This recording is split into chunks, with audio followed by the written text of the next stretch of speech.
नमस्कार, news one India में आपका स्वागत है। आपके साथ मैं धर्मराज सिंह। करगिल विजय दिवस के मौके पर मुख्यमंत्री पुष्कर सिंह धामी ने शहीदों को नमन करते हुए 3 बड़े ऐलान किए हैं। इसका लाभ शहीद परिवारों से लेकर वेटरन और तैयारी करने वाले युवक युवतियों को मिलेगा। राज्य सरकार द्वितीय विश्व युद्ध के बाद हुए अलग अलग समय पर बलिदान देते हुए शहीद हुए जवानों के परिवार को अब 8,000 के जगह पर 10,000 रुपए पेंशन देगी। सरकार हल्द्वानी में पूर्व सैनिकों के बच्चों के पढ़ने के लिए छात्रावास भी बनाने जा रही है। सरकार एसएसबी सीडीएस परीक्षा पास करने वाले सैन्य परिवार के बच्चों को कोचिंग के लिए 50,000 रुपए मदद के तौर पर भी देगी। कुमाऊं गढ़वाल मंडल में सरकार वीर नारियां गैलेंट्री अवार्ड विजेताओं के सम्मान में बड़े समारोह भी आयोजित करेगी। करगिल विजय दिवस हमारी सेना के अदम्य साहस और वीरता का परिचायक था, जिसमें भारतीय सेना ने कारगिल पर विजय प्राप्त की। मैं आज कारगिल विजय दिवस के अवसर पर सभी हमारे सैनिकों को मैं अपनी शुभकामनाएं देता हूं, बहुत बधाई देता हूं। इस वक्त देहरादून से सुदीप जैन मेरे साथ जुड़ चुके हैं इसी पर अपडेट के लिए। सुदीप, करगिल विजय दिवस के दिन जो ऐलान मुख्यमंत्री की तरफ से किया गया है, ये वाकई आज के दिन के लिए उन जवानों के परिजनों के लिए बड़ा दिन होगा जो शहीद हो गए और परिवार को अपने भविष्य की चिंता होती थी, बच्चों के भविष्य की चिंता होती थी, तो सरकार की तरफ से उन पर गौर फरमाया गया है आज। जी बिल्कुल, आज मुख्यमंत्री खुद एक फौजी के पुत्र हैं, वो सेना के बैकग्राउंड से आते हैं, पूर्व में भी वो ऐसा कह चुके हैं। आज कारगिल विजय दिवस के अवसर पर उन्होंने 3 महत्वपूर्ण जो ऐलान किए हैं, इस तौर पे जो हमारी वीरांगनाएं हैं जिनके पति शहादत दे चुके हैं देश की सेवा में, उनके लिए, तैयारी करने वाले बच्चों के लिए और तैयारी करने के लिए पहाड़ से हल्द्वानी और आसपास आने वाले बच्चों के लिए छात्रावास का ऐलान मुख्यमंत्री ने कर दिया है। मुख्यमंत्री ने कहा इन तीनों योजनाओं पर बहुत तेजी से काम होगा और जो 50,000 रुपए की आर्थिक मदद ऐसे बच्चों को भी मिलेगी जो कोचिंग सेंटर्स जाना चाहते हैं सीडीएस क्लियर करने के बाद। उनकी हालांकि आर्थिक स्थिति भी देखी जाएगी, क्योंकि हर बच्चा ऐसा नहीं जरूरी है कि उसको आर्थिक आवश्यकता हो। कुछ बच्चे जरूर ऐसे होंगे जिन्हें आर्थिक आवश्यकता होगी। मुख्यमंत्री ने कहा उन्हें 50,000 रुपए की आर्थिक मदद दी जाएगी। ये निश्चित तौर पर बड़ा फैसला है। चलिए सुदीप, आप मेरे साथ बने रहिएगा। तो सरकार की तरफ से जो फैसला लिया गया है, ये एक बड़ा फैसला है। देश की बात करें तो देश आज करगिल विजय दिवस की 22वीं सालगिरह मना रहा है। आज के दिन भारतीय सेना ने पाकिस्तान को करगिल के युद्ध में मात दी थी।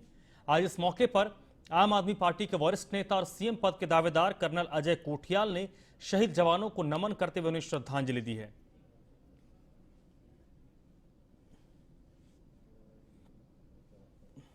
1999 आज के दिन 26 जुलाई भारतीय सेनाओं ने पाकिस्तान के गंदे बदसूबों को बहुत बड़ा झटका दिया था, जब कारगिल की चढ़ाइयों पे, कारगिल की ऊंचाइयों पर चढ़ करके उनके एक एक सिपाही को बुरी तरह से भगाया गया था हमारी सीमा से।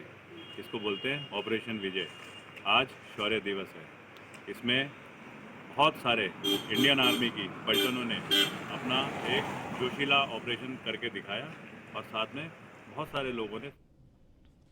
मुख्यमंत्री पुष्कर सिंह धामी आज मुख्यमंत्री आवास में शिफ्ट होने जा रहे हैं।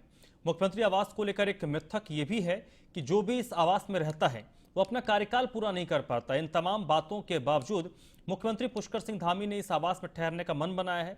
सीएम धामी ने कहा है कि वो वर्तमान में जीते हैं, भूतकाल और भविष्य में नहीं। वीर जवानों की धरती पर कोई चिंता जैसी बात नहीं होती है।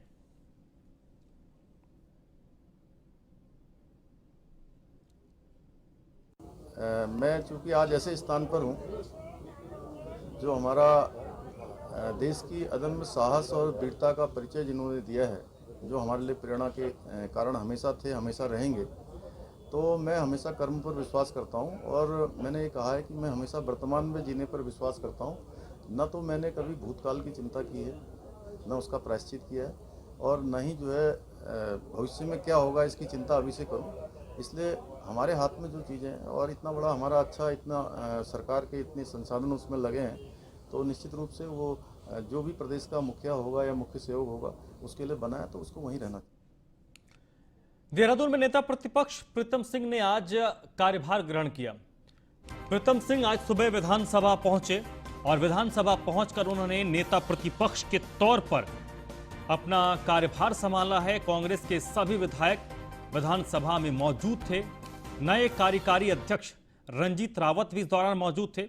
नेता प्रतिपक्ष प्रीतम सिंह ने प्रेस कॉन्फ्रेंस किया और प्रेस कॉन्फ्रेंस के जरिए बीजेपी पर हमला बोला और कहा कि 3 मुख्यमंत्री उत्तराखंड को बीजेपी ने दिए हैं। महंगाई बेरोजगारी से जनता परेशान है।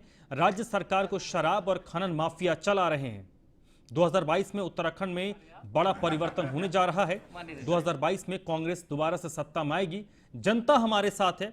और कांग्रेस के वर्तमान स्थिति को लेकर कहा कि कांग्रेस में ऑल इज वेल है। चुनाव जीत कर आएंगे तब हम चेहरा चुनेंगे। ये सवाल उनसे जब सीएम फेस को लेकर पूछा गया था कि सीएम का फेस नहीं, अभी हम चुनाव में जाएंगे, चुनाव जीतेंगे और उसके बाद विधायक तय करेंगे। ये बात, इस प्रश्न का जवाब मैं एक नहीं कई बार दे चुका हूं। चेहरा मेरा खराब है?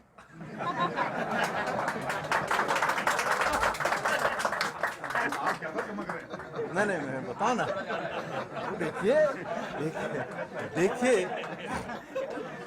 देखिए, चेहरे के परिप्रेक्ष्य में मत जाए। राष्ट्रीय नेतृत्व ने कहा है कि उत्तराखंड राज्य के अंदर कांग्रेस सामूहिक नेतृत्व में चुनाव लड़ने का काम करे। मेरा चेहरा खराब है क्या? प्रीतम सिंह कह रहे हैं जब उनसे सवाल पूछा गया था कि मुख्यमंत्री का चेहरा चुनाव में कौन होगा। आप समझिए, हंस रहे थे लेकिन अंदर से कुछ ना कुछ उनको साल जरूर रहा होगा, क्योंकि जेस्चर राजनीति में बहुत कुछ बयां करता है। सुदीप जैन मेरे साथ जुड़े हैं। सुदीप, लाइट मोमेंट था, पदभार उन्होंने ग्रहण जरूर कर लिया, लेकिन फिर भी एक अंदर से जो टेंशन जरूर होगी कि भाई आपको नेता प्रतिपक्ष बनाया गया है, सिर्फ एक सत्र अभी है चुनाव से पहले, लेकिन उससे बड़े ओहदे पर आप थे, उस ओहदे से आपको हटाया भी गया है। देखिए, राजनीति में सामान्य तौर पर ऐसा माना जाता है जो प्रदेश अध्यक्ष होता है वो सीएम की कमान उसको मिलती है भविष्य में। मौजूदा समय में जो कांग्रेस में 1 माह का घटनाक्रम चला नेता प्रतिपक्ष के चयन का, प्रीतम पहले दिन से इसके लिए तैयार नहीं थे। उन्हें शायद भविष्य में सीएमशिप पर खतरा लगता था, पर पूर्व कुछ दिनों पहले हमने देखा जब अध्यक्ष का चयन हुआ, हरीश रावत कैंपेन कमेटी के अध्यक्ष बने। गणेश गोदियाल ने बयान दिया कि हरीश रावत उनके बड़े नेता हैं और गोदियाल उनके साथ हैं और हरीश रावत गोदियाल काफी करीबी भी माने जाते हैं। तो ऐसे में कहीं ना कहीं हरीश रावत कैंप मजबूत है। ये कहीं ना कहीं एक चिंता प्रीतम सिंह के सामने भी है। हालांकि प्रीतम सिंह ने आज ये जरूर कहा कि क्या चेहरा उनका खराब है। उन्होंने ये भी कहा है प्रेस कॉन्फ्रेंस में कि जब हम चुनाव जीत के आएंगे उसके बाद चेहरे का चयन राष्ट्रीय नेतृत्व करेगा, सभी विधायकों की इसमें राय ली जाएगी। प्रीतम आज हमलावर भी थे और विधायक भी उनके साथ थे। कॉन्फिडेंट तो वो है, लेकिन सीएम के चेहरे के मसले पर कहीं ना कहीं ऐसा लगता है कि उनमें उनके मन में कोई ना कोई शंका अभी भी है। लेकिन इसके साथ साथ अगर देखें तो कांग्रेस पार्टी जिस तरीके से ये उम्मीद लगाकर बैठी है कि वो सत्ता में 2022 में वापसी करेगी, इसको लेकर कांग्रेस को तो सबसे पहले अपने अंदर जो चीजें चल रही हैं, हालांकि कांग्रेस के तमाम नेता इसको ऑल इज वेल बताने की कोशिश कर रहे हैं, लेकिन कांग्रेस के लिए सबसे बड़ी चुनौती तो यही है कि वो पहले अपनों से लड़े फिर बीजेपी से लड़े। देखिए, ये बात आपने बिल्कुल सही कही। पदों के ऐलान के बाद अब यहाँ वजूद की लड़ाई शुरू हो गई है। ओहदे आ गए, वजूद की लड़ाई शुरू है। हर होल्डिंग जो अलग अलग शहर में लग रहे हैं, सबने अपना नेता अपने हिसाब से तय किया है। जबकि नियम ये कहता है अध्यक्ष का भी स्थान है, नेता प्रतिपक्ष का भी स्थान है, हरीश रावत का भी स्थान है। तो कांग्रेस की जो गुटबाजी है उसको कांग्रेस कुछ इस तरह बयां करती है कि ये परिवार बहुत बड़ा है, कोई ना कोई कभी ना कभी नाराज होता रहता है, जिसे मना लिया जाता है। ये कांग्रेस का अपना तर्क है, लेकिन कांग्रेस में कई खेमे हैं, कई गुट हैं, कई क्षेत्रवाद की चीजें हम देखते हैं। और हम ये भी देखते हैं इस समय पर कभी हरीश रावत के रंजीत रावत खास सिपा सलार थे, डिप्टी सीएम थे, आज वो उनका चेहरा तक देखना पसंद नहीं करते। तो ये भी एक स्थिति है। और वही रंजीत रावत आज कार्यकारी अध्यक्ष भी बने हैं, तो माना जा रहा है कि प्रीतम उन्हें कार्यकारी अध्यक्ष बना के लाए और आज वो प्रीतम के साथ खड़े हैं। तो वक्त बदलते बहुत समय नहीं लगता। 4 वर्ष पूर्व भी हम देखते थे कि रंजीत रावत डिप्टी सीएम होते थे, पर कांग्रेस में जो गुटबाजी है वो बहुत जल्दी खत्म होगी, ऐसा फिलहाल नहीं लगता। तो ऐसे स्थिति में कांग्रेस के लिए आपके हिसाब से सुदीप कितना बड़ा चैलेंज है? क्योंकि जब ये सब कुछ विभागों का बंटवारा हुआ, अध्यक्ष कौन होगा, कार्यकारी अध्यक्ष कौन होगा, नेता प्रतिपक्ष कौन होगा, उसके बाद भी कई ऐसे लोग हैं जो काफी नाराज हैं। सबको साधना और सबको लेकर चलना ये सबसे बड़ी चुनौती है। और ये आगने वाले वक्त में कांग्रेस के लिए किस तरीके से स्थिति और क्रिएट करेगी? देखिए, अगर कांग्रेस विपक्ष के तौर पर शोर मचाती कि भाजपा ने 3 सीएम दिए, तो सत्ता पक्ष से कहता है इन्होंने 5 अध्यक्ष दे दिए। तो कांग्रेस को भी जनता में जवाब देना है कि आखिर ये हालात क्यों पैदा हुए कि 11 विधायकों में से 5 आप अध्यक्ष ले आए और कार्यकारी अध्यक्ष 4 रखे, एक मुख्य अध्यक्ष रखा। कौन किसे रिपोर्ट करेगा, कौन किसका क्या अधिकार होगा? कार्यकारिणी की बैठक में सिर्फ सीएम जाता है। तो क्या 5 प्रदेश अध्यक्ष जाएंगे या सीएम के साथ अध्यक्ष डिस्कशन करेंगे? क्षेत्रवाद, जातिवाद, कुमाऊं गढ़वाल का संतुलन तो साधा पार्टी ने, लेकिन अभी भी कार वर्गीकरण बंटना है। पार्टी के सूत्र से कहते हैं इसको लेके भी आने वाले समय में कुछ घमासान दिख सकता है। चलिए सुदीप, बहुत बहुत शुक्रिया आपका इस पूरी बातचीत के लिए। तो कांग्रेस पार्टी की अगर बात करें तो कांग्रेस पार्टी की तरफ से नेता विपक्ष के तौर पर आज प्रीतम सिंह ने शपथ ली है और विपक्ष पर की बात अगर करें तो उन्होंने कहा कि विपक्ष पूरी तरीके से लामबंद है और 2022 में एक बार फिर से वो सत्ता में लौटेंगे। उत्तराखंड कांग्रेस में नए कार्यकारी अध्यक्ष बने रंजीत रावत ने क्या कुछ कहा है, क्योंकि उनके बयान को भी आपको सुनवाना बेहद जरूरी है। क्या उत्तराखंड कांग्रेस में नए कार्यकारी अध्यक्ष बने रणजीत रावत ने कहा है कि अब वो व्यक्ति विशेष की पूजा नहीं करते हैं। 35 साल उन्होंने क्या किया और उन्होंने क्या कुछ कहा, आप भी सुनिए।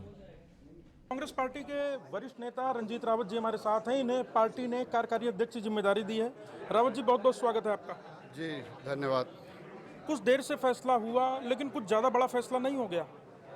नहीं, पार्टी हाईकमान ने हमारे नेता प्रतिपक्ष इंदिरा जी के आकस्मिक निधन के बाद जो बात मीडिया की तरफ से भी बार बार आ रही थी असंतुलन की, क्षेत्रीय या जातीय, उसको दूर करने के लिए गहन विचार विमर्श के बाद एक ऊर्जावान टीम गठित की है और जो इस प्रदेश में इस डबल इंजन सरकार की जुमलों वाली सरकार की विदाई तय करेगी।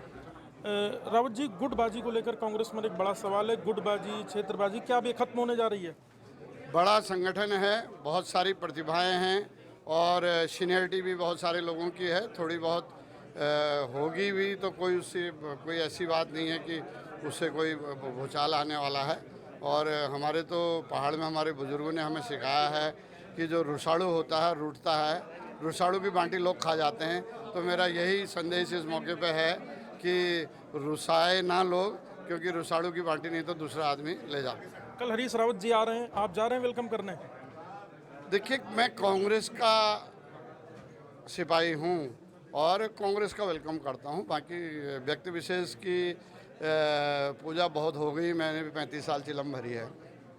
तो ये रंजीत रावत जी थे जिन्होंने इशारे में हरीश रावत जी से अपने डिफरेंस, अपनी दूरी को स्पष्ट कर दिया कि 35 वर्षों तक जो सेवा की अब वो उससे दूर हो चुके हैं। कैमरामैन अनूप भट्ट के साथ सुदीप जैन, न्यूज़ 1 इंडिया, देहरादून। चंपावत में कर्नल अजय कोठियाल ने युवाओं के साथ संवाद किया है। वर्चुअल तौर पर कोठियाल ने युवाओं के साथ संवाद किया। 2022 के चुनाव के मद्देनजर युवाओं के मूड को भांपने की कोशिश की, युवाओं के मुद्दे को समझने की कोशिश की।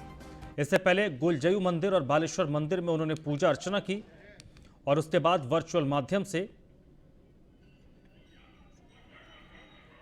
युवाओं के साथ संवाद स्थापित किया।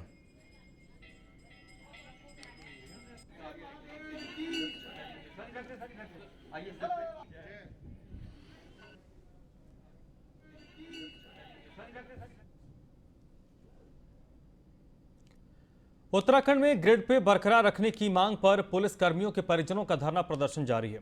पुलिस परिवार की महिलाओं ने 46 ग्रिड पे देने की मांग पर को लेकर धरना दिया है। इस मसले पर मुख्यमंत्री पुष्कर सिंह धामी ने कहा है कि जिस दिन सीएम बना हूं सबसे पहले पुलिस जवानों के ग्रेड पे के मामले में कमेटी बनाई थी। अब कमेटी के फैसले का इंतजार है। जल्द ही हमारे पुलिस के जवानों के पक्ष में फैसला लिया जाएगा।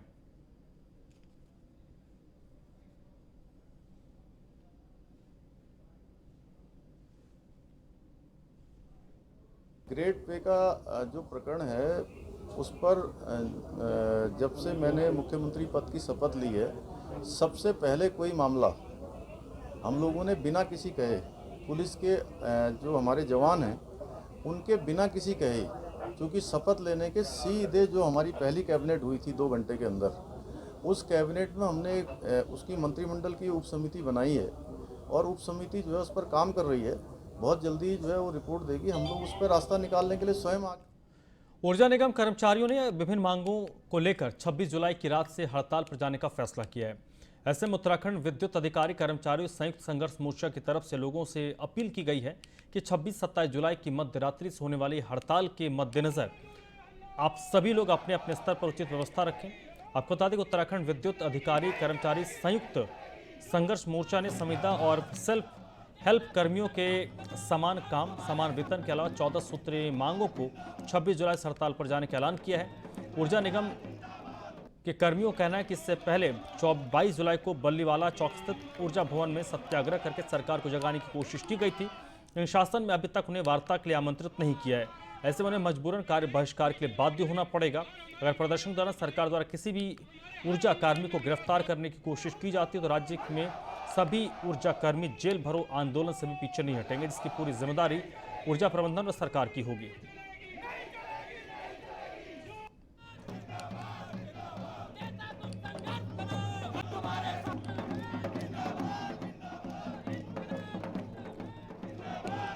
उत्तरकाशी जिले में मूसलाधार बारिश का सिलसिला जारी है। बारिश के कारण कई पहाड़ दरक गए और मलबा सड़क पर आ गया। इसके कारण उत्तरकाशी धोंतरी लंबगांव मोटर पूरी तरीके से बाधित हो गया है। सड़कों पर गाड़ियों की लंबी कतारें लग गई हैं। लोगों को खासी परेशानियों का सामना करना पड़ रहा है।